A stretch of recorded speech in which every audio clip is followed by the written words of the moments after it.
Hi, and welcome to Mindful, Beautiful, and Thriving, a podcast series by Taarika Foundation focused on youth mental health. Before we begin today's episode, I just wanted to let you all know that all content that is found in our podcast is created for informational purposes only. This content is not intended to be a substitute for professional medical advice, diagnosis, treatment, or therapy. Always seek the advice of your physician or other qualified health provider with any questions you may have regarding a medical condition, and never disregard professional medical advice or delay in seeking it because of something you have heard in this podcast. Thank you so much, and without further ado, let's get started. Today, we're beginning our new podcast series, Career Choice, The Intelligent Way, a collaboration between Taarika Foundation and Mybraindesign. We're joined by two expert guests, Dr. Sweta Adatia and Dr. Leena Khanzode, who will guide us through the science behind our brains, the different brain types, and whole brain skill building to empower us youth to navigate our future with clarity and confidence. Hello, everyone, and welcome back to another episode of Mindful, Beautiful, and Thriving. It's your host, Seerat, here with another episode of Career Choice, The Intelligent Way. In our last episode, we learned more about the Mybraindesign test and how it incorporates both AI and neuroscience. Today, we're going to discuss about technology. Technology has been evolving rapidly since the 20th century. In the 1970s and 80s, machines were invented and took over factory workers' jobs. The coders, or what we call knowledge workers, told them to reskill. Now, when AI has come into picture, these knowledge workers are losing their jobs, and then the same people are telling them to reskill. This example points the irony of advancing technology. So today, I want to delve deeper into this and how we can find careers that work with AI. So, firstly, Dr. Shweta, you've written extensively about being future ready. In your view, Mhm. what does it actually mean in today's AI driven world? Thank you so much. Thank you to all the listeners. And it's been a wonderful conversation so far. So, we dealt with how the brain design works and what can be the options. And then we did discuss about the pyramid of choice. And then, yes, see what happens is, see that over the period of time, there was Industrial 1, Industry 2, Industry 3. We are changing with the changing technologies. So the entire thing for us is how do we fit in, right? Essentially, what will be the demands of future? What can I do right now so that I can foresee it? Let's say a 10th grader comes to us and we say, oh, I'm not clear about the future. Firstly, we have to see 7 to 8 years in advance. Now, if we look at the way in which technology came into our lives, let's see the phone, how many years it took for us to have all the people to have the phone. Look at how the internet came in, look at how now the AI is catching up. So slowly and slowly, the time that the technology is coming, the time is shortening. So the technology is advancing at a rapid pace, and hence it is very important for us to think about the future right now, not, we'll see what happens in the future. And Future Ready Now was all about that journey. That 2030, what are the careers? 2040, what are the careers? 2050, what are the careers? Because there is always one trend which changes a lot of things. For example, AI has made so many tasks easy right now, right? So many accounts jobs, so many redundant tasks, so many rearrangements of manual tasks. Everything is happening through AI. So if I don't factor in AI as part of my 2030 or a 2040 plan, it's not correct. So that's the reason why we have to make sure that we think in the future. But right now, we take the decision based on that. Okay, I understand. So we use where we're in, but we think about what's going to happen in the future, and then we factor in like AI. Yes. Awesome. And so, how do you see AI impacting career paths in the next 5 to 10 years, especially for like neurodiverse individuals? Absolutely. Everybody will have to know, learn to use the AI. It's not going to be optional. It's not going to be a luxury. It is going to be a need. So it is not shying away from AI. It is embracing the AI and trying to learn as fast as one can, and being open to it. It's like in today's time, can you find a single person who says, oh, I don't know how to Google? Is that no, not possible? The same way, coming 5 6 years down the line, everybody will know how to operate a AI, model in various ways. Now, We consider AI as only chat GPT. There are so many applications of artificial intelligence, right? When we go to expand AI, there are so many ways in which AI helps. Let me give a very simple example. I'm a doctor and I see a patient. So we use small little devices which actually auto transcript the entire conversation. So we are speaking and then the entire summary is built by the AI. Then you just check a little things here and there and then you just sign off, right? We would have never imagined that a robot would be able to do such a fantastic job. And over the period of time, it also learns what are the ways in which Dr. Shweta is thinking, and then all even slowly the decision models also what Dr. Shweta's mind is diagnosing will come into those decision models. So in the future that can become like a humanoid version of Dr. Shweta treating a patient. So there is always an evolution of these technological advancements. So we at this stage have to also embrace that evolution, and we have to. Now there can be some fads also, there can be some trends which come and go. For example, virtual reality, right? There's a lot of talk about virtual reality, but how many people were actually able to use virtual reality? However, there are industries such as, for example, aviation training. Now you want to deliver a certain training where you can't always have a direct hands-on training, having a plane or something, but you can do it very efficiently through haptics and through the use of VR and AR, augmented reality. So there'll be certain things which will come as trends and then just come and go. But certain things will become part or the hardcore of the technological advancement. I think AI is one such thing, in any form, in various forms and in any form. That was good. And you said an important word like embracing it rather than just like not using it, because as we move into like the next few years, everyone's using AI. So it's like kind of Yeah. you're left out. Absolutely, absolutely. See, now let me give some more examples. Mhm. IoT, Internet of Things, very simple looking thing, but look at the applications. I mean, we are talking about in a hospital setting where automatically the blood pressure is taken, the glucose monitors are there, all the evaluation is happening on the cloud. Somebody else, third party, is sitting and watching that cloud. You're having a device which goes with the patient. If there is a fall, there can be an indication at the cloud. So the ecosystem of the operations is much beyond that what it is happening right now, right? Already this is the current example, but as we move into the future, how we have digital banks, possibly we will have only digital clinics, and then people won't have to go out and about, having a traditional way in which you are going and seeing a doctor. Who would have imagined that you can withdraw your money sitting at home, right? Just M pay, mobile pay, and then all the quick payments, etc. Who would have ever imagined that the biggest taxi company such as Uber will not own any taxi? So all these are various ways in which the business models also evolve, the careers evolve, the various ecosystem around that career evolves. So for us and for you guys at this age and at this time who is listening, it is very, very important that you understand the applications, the practical stuff which is going to be a part of future. Let's say Neuralink. Now, I as a neurologist is quite curious that, oh, there's a chip which goes in the brain and then it detects what it detects and then it can help you speak, it can help you think, etc. I can't shy away from that, right? So I have to understand that yes, 10 years, 20 years down the line, that is going to be possible. So that is how it works.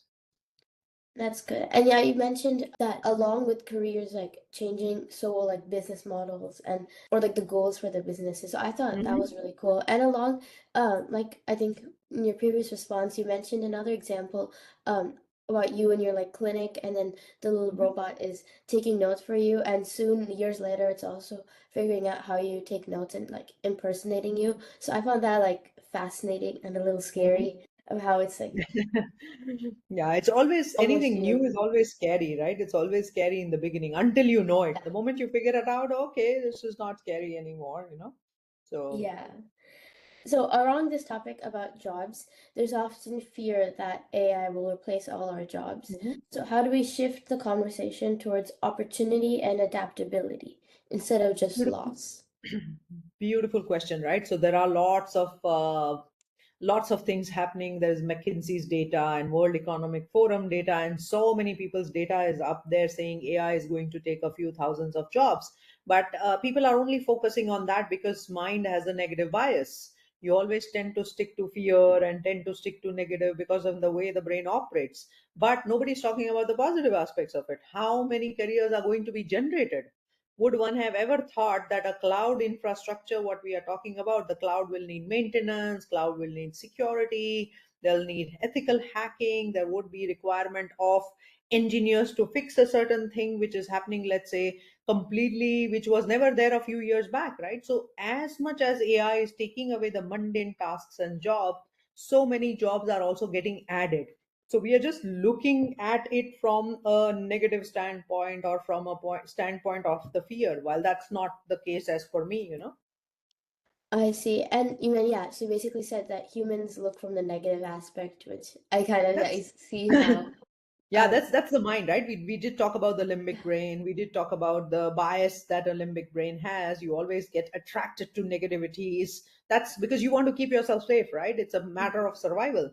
So it goes back to the same physiology and the psychology that, look, keep me safe, keep me protected, and I will think negative just to just for that reason. yeah. And I was wondering along these lines, do you know like sort of a ratio if like 10 jobs are going to be lost, then how many are we going to new jobs are going to be? There are some published data also on it somewhere. I'm just guessing that I don't have the number offhand, but somewhere it is not as glim that 8 jobs would be lost and only two will be created. Definitely the ratio is much much more, and in fact the ratio would also skew towards having much more jobs, but of a different kind. Right now people have to just adopt to the entire this of it. Yes, there has been also a lot of job drop, for example, in mundane tasks, in the labor tasks. Now if you look at all the warehouses in China, if you look at massive warehouses in US, etc., and all, how many laborers used to be there before, and now look at the robotic system which has taken over it, right? So there's a proportionate massive drop in that. So all this, your ratio depends on what kind of a job are we looking at. Are we looking at a blue collar job? Are we looking at a white collar job? Are we looking at a very highly intellectual job? So it is graded based on that demand. I understand. And so, like, what type of job it is matters.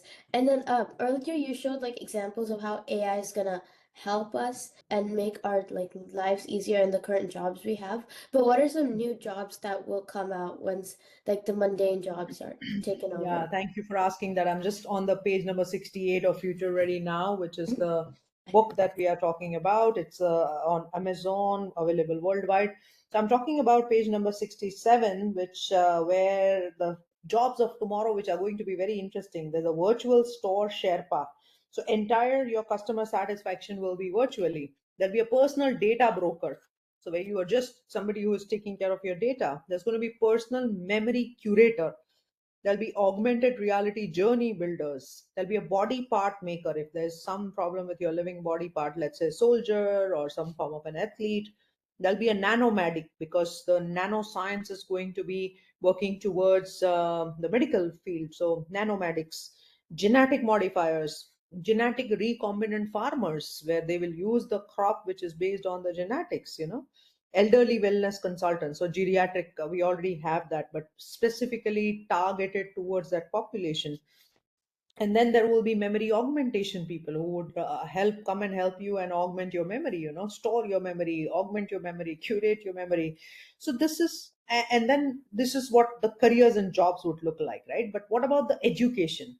Now when such advancing technology is there, the education also has to catch up, and that is somewhere still in large many parts of the countries in the world there is a lag. We still are talking industry 3, but we are we're still teaching industry 3, but we are talking industry 4. So this lag and this gap is something which will be very important for future. There won't be any typical interviews. I don't know if you did see a couple of reports where the interview is not taken by physical person anymore. You just submit the application, there'll be a humanoid robot who takes your interview, And we did one trial where, I was speaking to a robot, and then I also was speaking to a real person. The same questions were thrown, but I was completely zapped as I was answering a robot because I could not read the human emotions, right? So all this is already happening. It is not something which is new. Now, a lot of people will stop going to the universities. The projected 20, 30, 40 numbers say that there won't be a typical university education system. There'll be an a la carte. So you pick what you want. You want art, you want a little bit of music, you want technology, you want AI.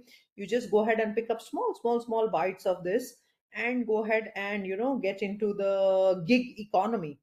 So this rise in gig economy versus the routine economy is what is changing the statistics, right?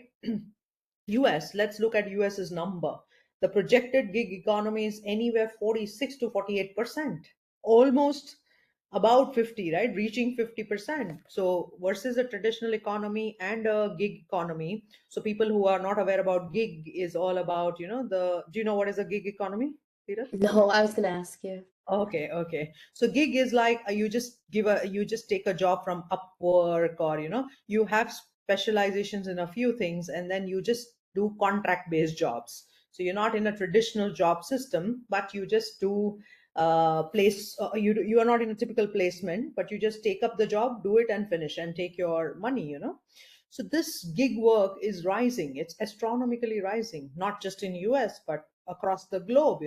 So Fiverr and all the platforms such as Upwork and everywhere where you see people, those are gig workers, not just in technology, not just in consultancy, but also nowadays a lot of very highly qualified professionals are also doing that. There would be a fractional CMO, so a chief marketing officer who would go to a certain company as fraction. So the 5% of the time is spent to build that company's marketing directive. So then fractional CFOs, fractional CEOs. So all this was not there early on, but with the collapsing boundaries and being more digitally able, we have been seeing this trend. So it's not just about the career, it's not just about the job, not just about the university education, it is also about the entire ecosystem. Who would have ever wondered that you would be able to pay or a P2P through a Bitcoin, a digital currency, right? A currency where there is no backing, there's no banking, there's no centralization. It is completely sealed and locked. Nobody can crack it. It's a complete peer-to-peer transaction. So all this was never thought of, and that is what we are going to see as we go forwards. Now, I live in Dubai, and certain real estate companies actually also accept cryptocurrencies. So you can actually pay and buy your home also with a cryptocurrency. That's really cool. And then you also mentioned that like not only will jobs change, but everything around your career will change, so your education and all. And then in the very beginning you mentioned Industry 3 and Industry 4. Could you go into that? So traditionally, we started with a very basic. What did we have from, let's say, evolution? When there was coal, there was gas. All the basic fundamental were there. That was the first industrial revolution, where we just had simple water and then steam power. So our industries used to be in mining, agriculture, mostly mechanical power. Then came a time of industry 2. This was the second industrial revolution, and there was a lot of electricity. So the development of combustion engine came in, there was automobile manufacturing, the first times we started to drive in cars, and then came industry 3.0. This was the digital revolution.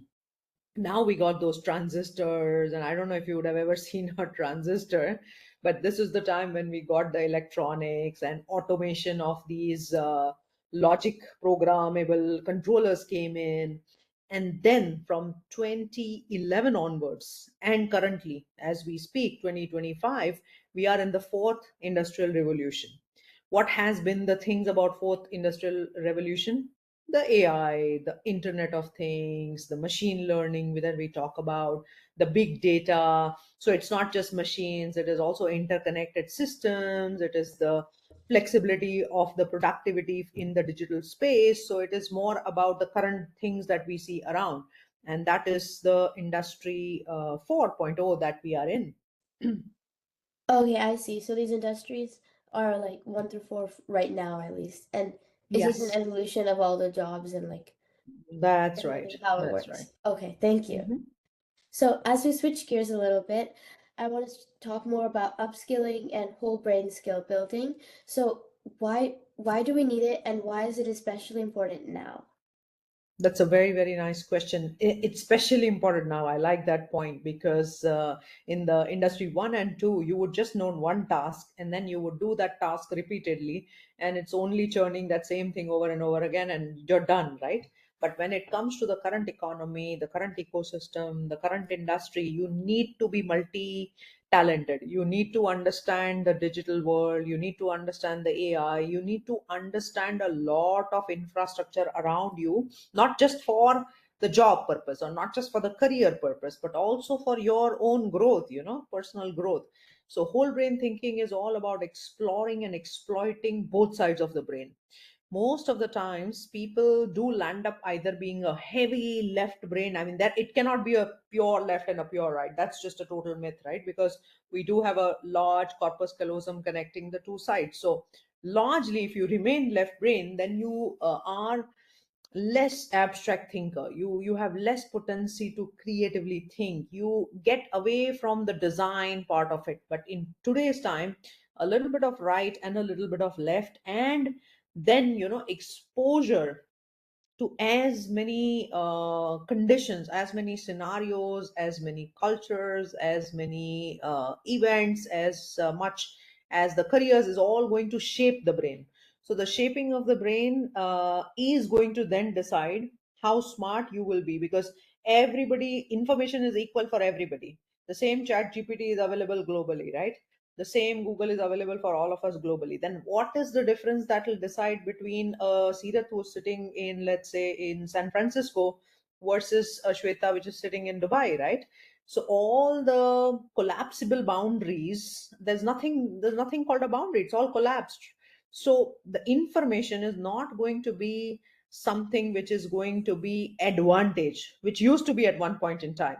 In the advanced countries, in the developed countries, there was more information, there was access to technology, there was access to great teachers, there was access to experimentation.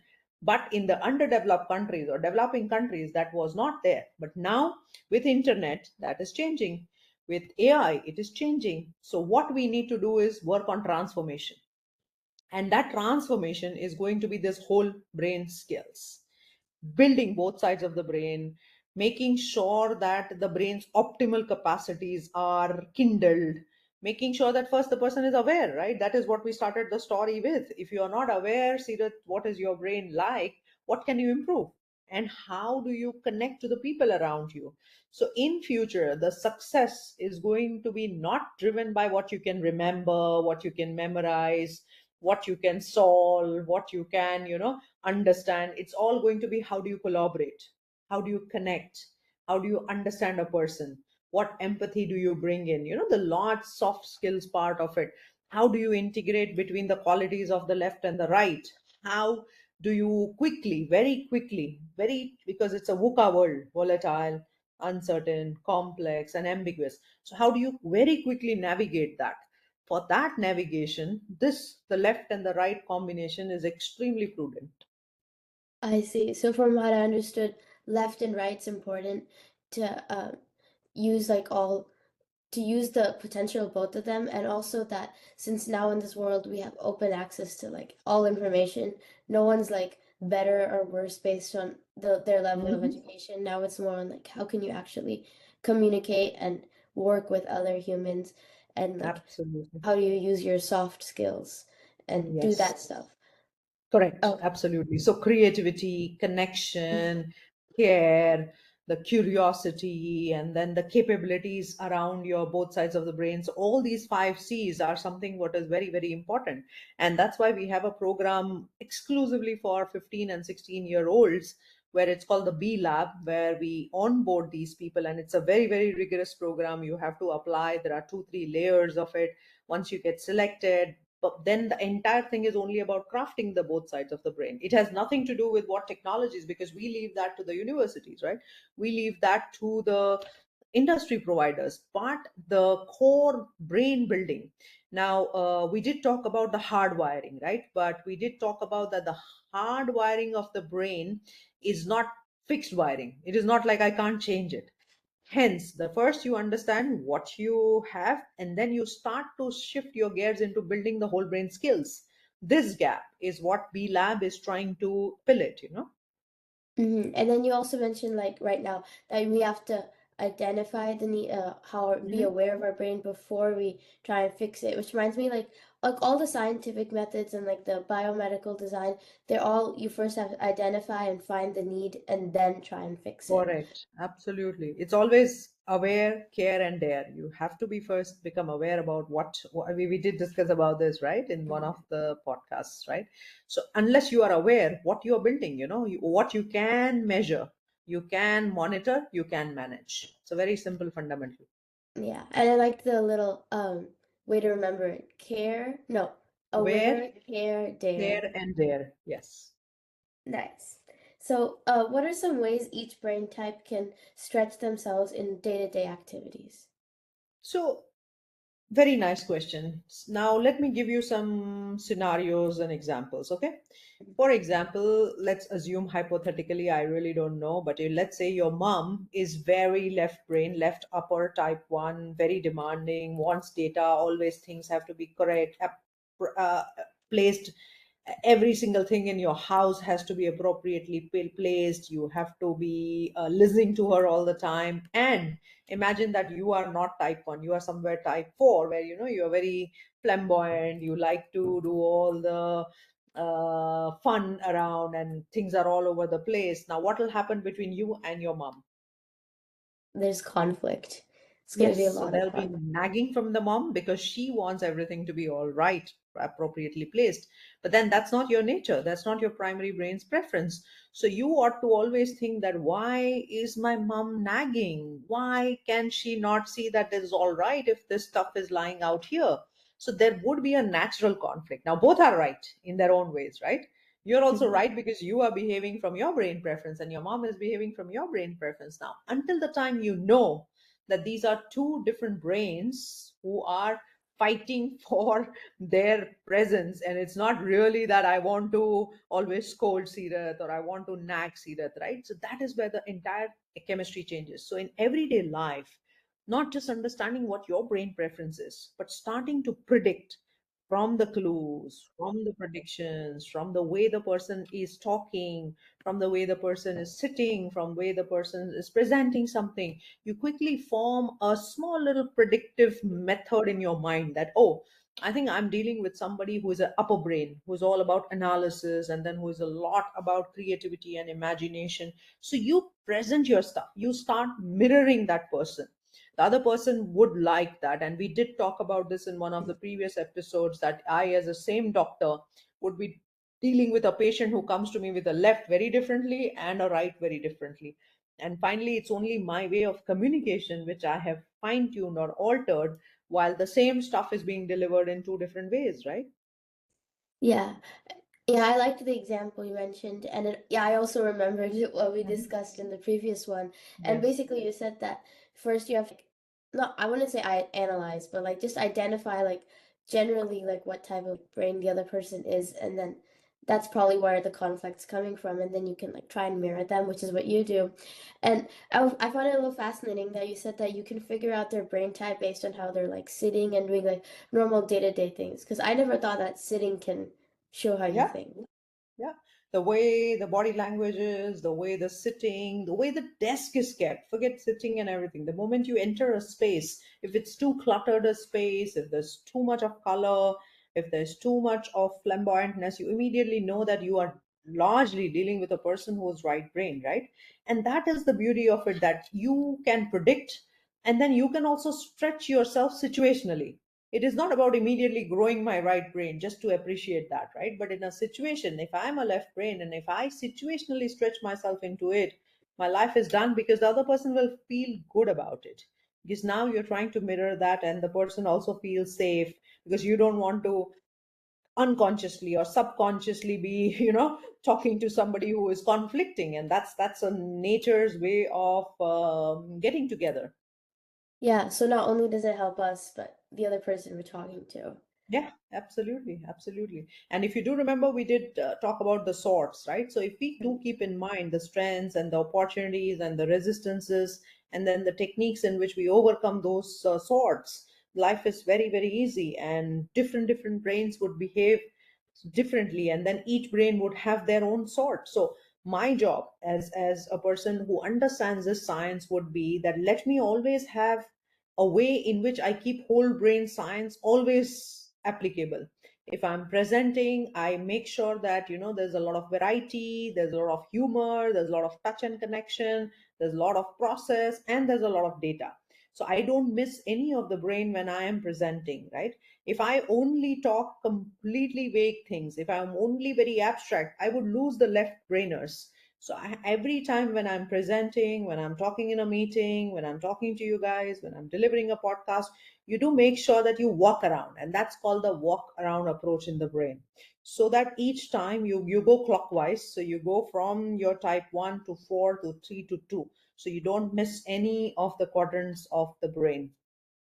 Yeah, I like that walk around method. I'm gonna try doing that where in any of my presentations now, I make sure Yeah, I address all the brain types. correct, And then we correct. just talked about how we can like grow and go in the brain types that we're not much like dominant in. Like we mentioned, if we're a right brain and some other person's a left brain, we can try and like mimic their left brain to help them. That's right. So now that's like how we can change or like improve, but how can we grow and advance in our dominant brain type?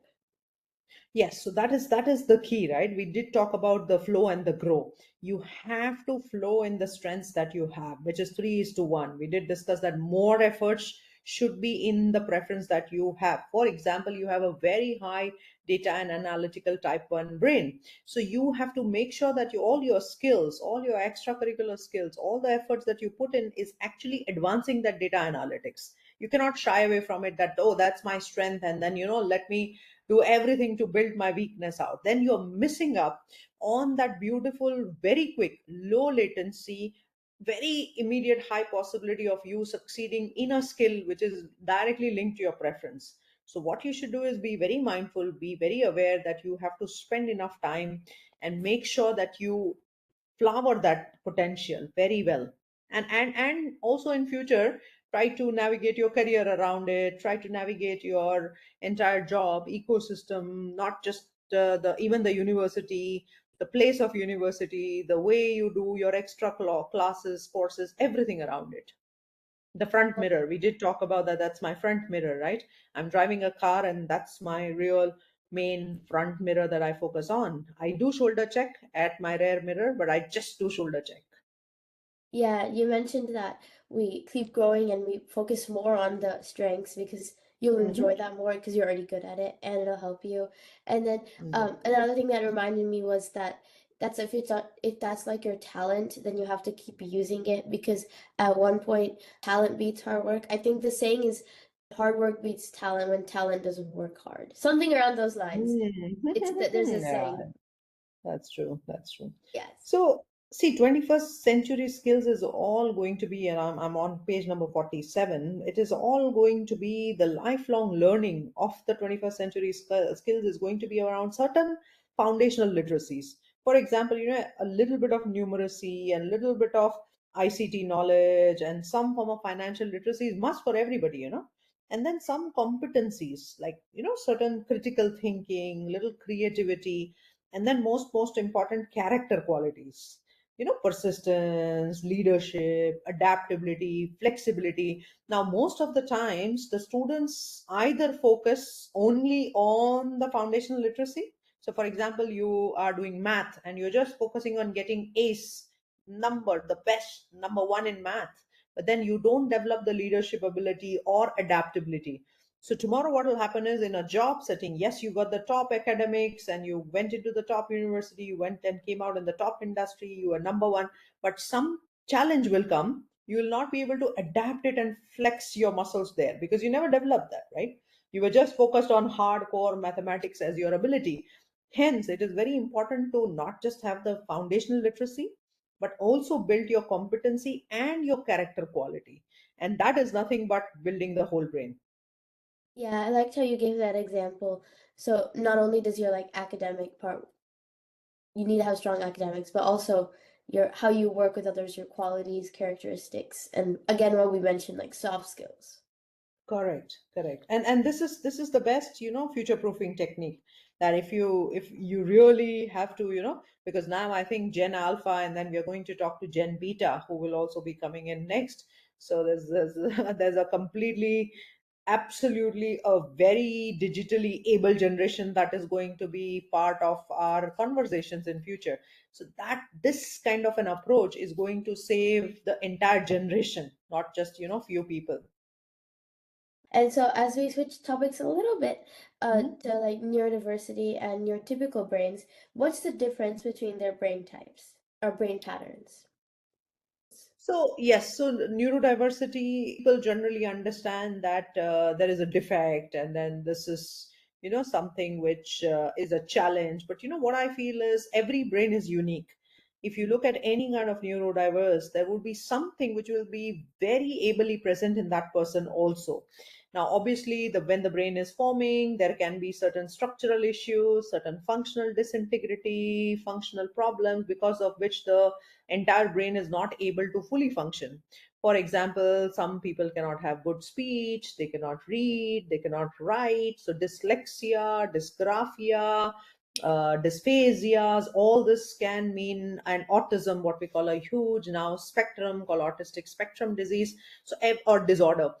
Every single brain would have that kind of special nuance which is underdeveloped, and which is where what we call as neurodiverse. Now currently the ratio goes 1 is to 30, 32 when it comes to divergence, but as we keep growing with the technological advancement, I am seeing personally, and that's also what data is showing in various ways, that this is shrinking. So maybe 1 is to 15, 1 is to 10, that is going to be the ratio. So going forward, this differentiation between a typical and a divergence may not remain. For all you know, everybody will become a unique divergent person over the period of time. Okay, I see. Yeah, so everyone is unique, but like the brain type is neurotypical, so what we call like typical, what a brain is, and then diverse, so it's a little different. And then in a neurodiverse brain, they have one part of the brain that works really well, Exceptionally and well. like Yes, yeah, absolutely. and then There's a one that's nice not. movie by Amir Khan, the Sitare Zameen Par, Oh right? yeah. And the title of that is Apna Apna Normal. It's like individual's normal is that individual's normal. So it's all individual, So there's nothing called a standard normal. It's all individual normal. Yeah, we love the Bollywood reference. And it also Mm, reminded me, um, yeah, of Albert Einstein. I think his brain yes. was, one part of his brain I heard was completely like, when they did a Yeah. brain scan of him when he like died, apparently one part of his brain was not even working. Yeah, so Einstein's brain was actually stolen by a pathologist. So this pathologist was actually waiting to steal Einstein's brain because he was quite curious to know what is going on in his brain.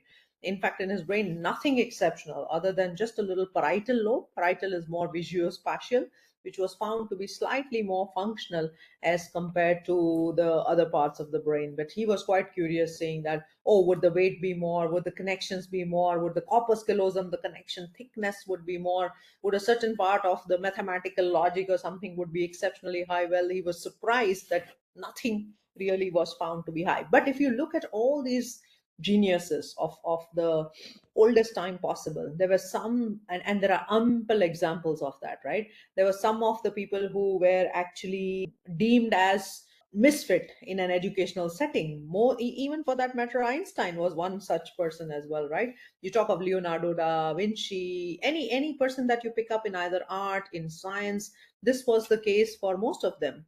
So would we say that, neurodivergence is something that is not good, or something that is not acceptable, or something that needs work, etc., whatever, but that's it's all perception. Yeah. And then what would you say is like the best careers for neurodivergent students?